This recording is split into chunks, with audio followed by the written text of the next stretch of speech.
4년 전 삼성전자 서비스 노조원이 스스로 생을 마감했습니다. 그런데 고인의 부친이 어제 검찰에 전격 체포됐습니다. 무슨 일이 있었던 걸까요?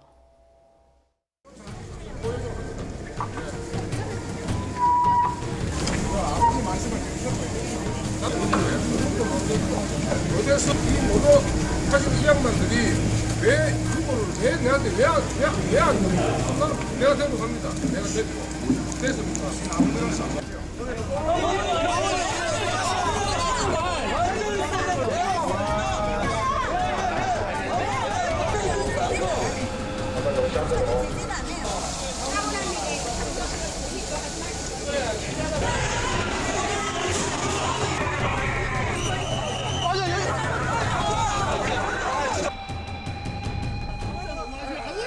와 진짜 어디 갔는데요? 어석이가 보고 있는데 할머니!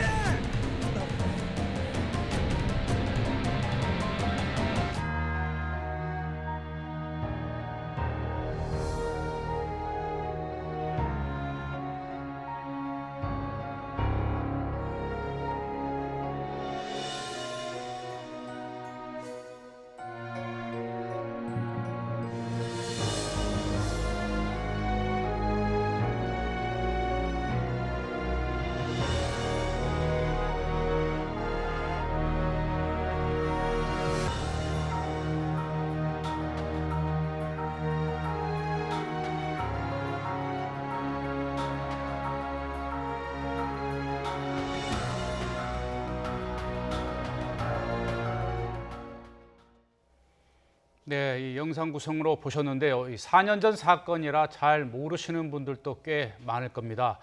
그래서 이 그래픽으로 당시 상황을 다시 한번 짚어보도록 하겠습니다.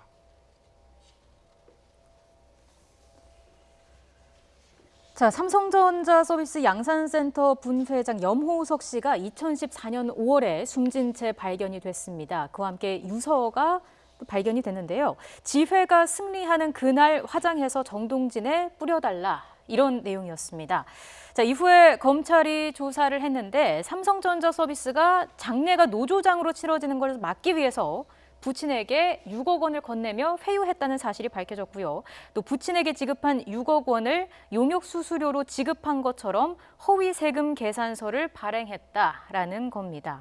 자, 삼성이 6억 원이라는 적지 않은 돈까지 건넸습니다. 이렇게까지 하면서 회유했던 이유가 뭐였을까요? 그러니까 2014년도에 스스로 목숨을 끊은 염호석 씨 같은 경우는 당시 35세였는데 삼성의 그 무노조 경영에 맞서가지고 싸웠던 사람이거든요. 네. 그렇기 때문에 노조장으로 치러달라고 얘기를 했었던 것이고요.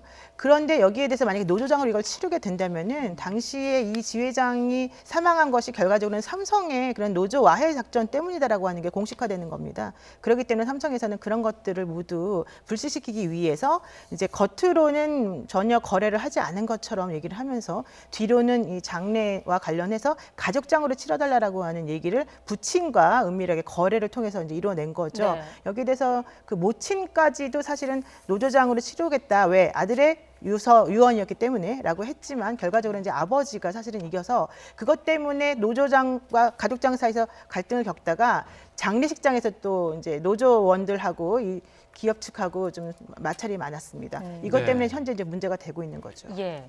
허위 세금 계산서 발행은 맘만 먹으면 뭐 어느 기업이든지 할 수 있는 건가요? 그렇죠. 결국 세금 문제만 나오는 거죠. A라는 기업하고 B라는 기업이 마치 무슨 거래가 있었던 것처럼 계산서를 발행하고 돈을 입금시키면 실제 B라고 하는 회사에서는 그런 뭐 용역을 제공한 적이 없다 하더라도 돈을 받을 수 있는 것이고 그 과정에 민간인에게 주는 것은 또 다른 방식으로 할 수 있기 때문에 언제든지 맘만 먹으면 양쪽이 사실은 할 수 있고 저 중요한 거 밝혀내기도 사실 쉽지 않다. 이게 이제 문제입니다. 예, 네. 저희가 한번 하나씩 짚어보겠습니다. 일단 당시 장례식장에는 경찰 수백 명이 투입돼서 노조원들을 막아섰는데 고인은 노조장으로 치러달라고 유서를 남겼고요. 모친은 고인의 뜻에 따라서 모든 권리를 노조에 위임한다, 이렇게 각서를 썼습니다. 그런데 부친만 가족장으로 치른다고 하면서 이게 충돌이 빚어진 겁니다. 이런 경우에 법적으로는 어떤 방식이 이루어지게 될까요? 기본적으로 우리나라 법상으로는요. 시신, 즉 사체는 그러니까 상속인의 것입니다. 그러니까 이렇게 말하면 좀 말이 좀 이상하긴 한데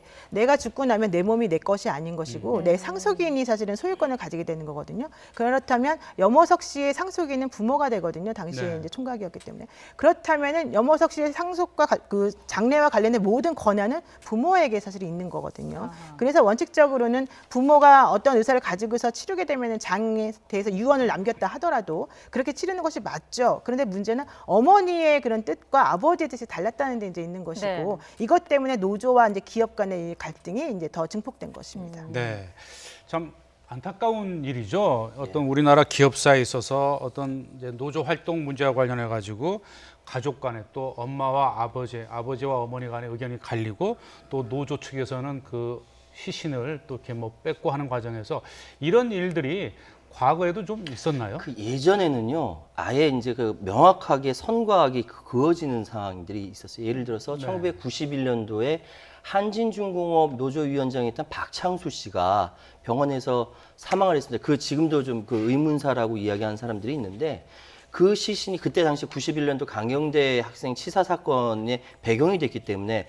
혹시나 이것이 커질까봐 병원의 벽을 뚫고 시신을 경찰들이 탈취해 간 사건이 있었습니다. 그래서 굉장히 국민들로부터 지탄을 많이 받았는데 네. 이렇게 공안 당국에서 직접적으로 진두지휘한 적은 있었지만 기업에서 가족들을 이간질 시켜가면서 이렇게까지 했다라는 건 전 지금까지 들어본 적이 없는데 어쨌든 점점 더 사회가 삭막해지고 있다라는 게 반증이라서 가슴이 좀 아픕니다. 2006년도 9월 달에 대우자동차 관련된 분이 한번 돌아가셨는데 그 분의 사인과 관련해서 그 노조와 기업이 갈등을 겪었던 적이 있었고요. 네. 네. 2003년도에 두산중공업 사건에서도 또 노조와 그 기업 간에 좀 다툼이 있었습니다. 네. 고 염호석 씨의 부친이 체포된 혐의는 위증입니다. 일단 장례식을 방해했다는 이유로 재판에 넘겨진 다른 노조원 재판에서 거짓 진술을 했다는 건데 이렇게 위증 혐의로 체포까지 됐다. 이런 경우가 뭐 통상적으로 있을 수 있는 일인가요? 이례적인 사실은 건가요? 이 염호석 씨의 부친이 사실은 그 유족이지 않습니까? 유족이 이런 식으로 조금 위증했다고 해서 체포하거나 구속하거나 이러지는 않습니다. 다만 이 사건이 가지고 있는 의미가 상당하기 때문에 이제 이런 일이 벌어진 건데요. 당시 장례식장에서 이 노조 측 간부들이 상당 부분 체포되고 잡혀가서 재판이 이제 벌어졌어요. 이거는 그 장례업을 방해했다라고 하는 이유였는데요. 여기에 대해서 그 아버지인 이 사람이 사실은 증인으로 나가서 거짓말을 한 거죠. 그래서 결과적으로 이것이 미치는 사회적인 영향이라던가 당시 그 중대성 같은 것들을 따져가지고 아마 체포까지 된 것 같습니다. 그럼 이 삼성이 그 6억 원을 주고 허위 세금 계산서까지 발행하면서 그런 돈을 받고 어머니와 의견을 달리해서 이렇게 시신을 처리하는 이런 것은 법적으로는 뭐 처벌받을 수는 없는 건가 보죠? 그렇죠. 이제 기업 입장에서 보자면 사실은 그 당시에 뭐 노조와의 활동의 일환으로 그 부친에게 이런 제안을 할 수 있는 것이 본인들 입장에서는 또 부친이 그것을 수용했다라고 해서 그것을 가지고 법적으로 위법이다라고 말할 수는 없는 부분입니다. 네. 검찰은 지금 삼성의 유가족 회유 과정에 경찰이 개입한 걸로 의심을 하고 있는데 조만간 소환 조사도 이루어질 예정이라고 하죠. 경찰청 정보국의 김모 경정이 개입했다라고 이야기를 합니다. 네. 그런데 사실 잘 보시면 이렇게 노조와 회사와 갈등이 있었을 때 중간에 어떤 이제 중재자가 나타나죠. 이것이 보통 노동관이라든지 뭐 행정부도 있고 다 하지만 여기서는 경찰이 나타나서 근데 거강꾼 역할을 했다는 거예요. 그러니까 거강꾼이라는 게 다른 게 아니라 부친을 회유하는 과정에서 김경정이 개입을 했다라고 이제 의심을 하는 것이죠. 그런데 이런 것들이 향후에 노조가 몰랐는데 노조 알았어요. 삼성 몰랐는데 삼성 알았어요. 근데 드러나지 않았던 것이죠. 지금까지 관행적으로 진행되어 왔던 것들이 이제 바뀌니까 드러난 것인데 검찰이 조만간 소환 조사한다고 하니까 어떤 이야기를 주고받았는지 명명백백하게 밝혀야 합니다. 네. 사실 이 사건은 삼성의 이른바 노조 와해 의혹 수사와도 맞물려 있습니다. 삼성전자 서비스는 과거 노조원에게 노조 탈퇴를 의미하는 이른바 그린화 작업을 했는데요. 당시 녹취 듣고 대담 이어가도록 하겠습니다. 그린화가 되면 들어봐.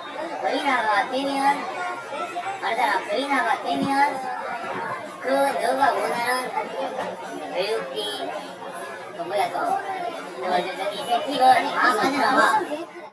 만약에 그린화가 된다면은 거기에 따르는 차별화는 둬야 되지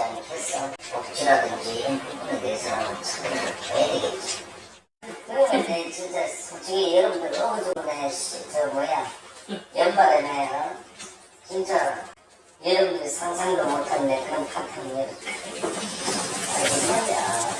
가능할 것 같아. 그러다가 변호사님, 사측이 노조원에게 노조 탈퇴를 권유하고 또 보상을 약속한다. 이거 불법 아닙니까? 불법이죠. 왜냐하면 노동상권이 보장되어 있기 때문에 이런 식으로 와해 공작을 펼치고 특히 금전적 보상을 요구하면서, 그러니까 그 얘기하면서 탈퇴를 하라고 하는 것은 당연히 안 되는 거죠. 자, 앞으로 검찰 수사는 어떤 방향으로 진행이 되게 될까요? 계속해서 상황을 예의주시할 필요가 있어 보입니다. 지금까지 두 분과 함께 이야기 나눠봤습니다. 오늘 말씀 자, 고맙습니다. 네, 감사합니다. 네, 뉴스큐 1분 뒤에 이어집니다.